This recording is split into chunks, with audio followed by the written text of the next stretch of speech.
পাপ যে করেছিলাম, এই অজপাড়া গায়ে এসে পড়তে হলো।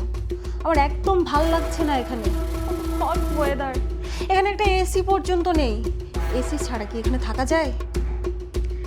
ছোট বৌমা, আমরা তো তবু ফ্যানের বাতাস পাচ্ছি। আর আমার শিহাব শিহাব কত কষ্ট করতেছে। আহা মা, কথায় কথায় এভাবে কান্না করবেন না তো। এই কান্নাকাটি কিন্তু আমার একদম পছন্দ না। মা, মা দেখি আপনার পাটা একটু আগায় দেন, পাটা ধুয়ে দিন। ও সুজন আমার পা ধুয়ে দিতে বলে গেছে? জি আম্মা, আপনি আসার আগেই তো আমরা সব কিছু রেডি করে রাখছিলাম, খালি আপনার ছেলে মিনারেল ওয়াটারটা আনতে ভুলে গেছিল। এই যে এখন পানি আনতে গেছে, এক্ষুনি চলে আসবো। দেন আপনার পাটা ধোয়া দিই। এই যে গ্রামের খ্যাত মহিলা, মা পা পরে ধুবে, আগে আমার পা দুটো ধুয়ে দাও দেখি।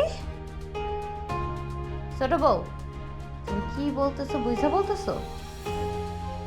সম্পর্কে আমি তোমার বড়, আমারে দিয়ে পা ধোয়াইতে বলতেছো, তোমার লজ্জা করতেছে না?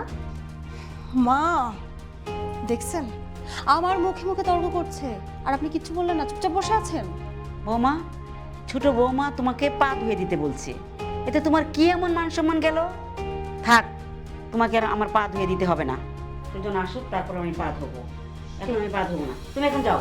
সেটাই ভালো হয়। আমি আপনার ছেলে আসলে আপনি পা ধুয়ে নিন, আর আমি আপনাকে ওই ফাঁকে নাস্তার ব্যবস্থা করতেছি। এক্সকিউজ মি, আমার নাস্তা তোমার তৈরি করতে হবে না, গ্রামের ডার্টি মহিলা।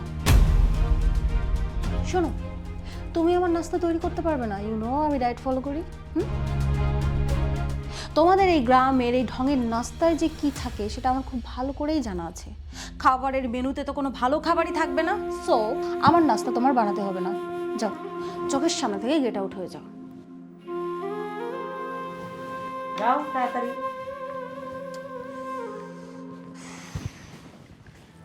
একদম ভালো লাগছে না, কোথায় যে নিয়ে আসলেন আমাকে, গরম।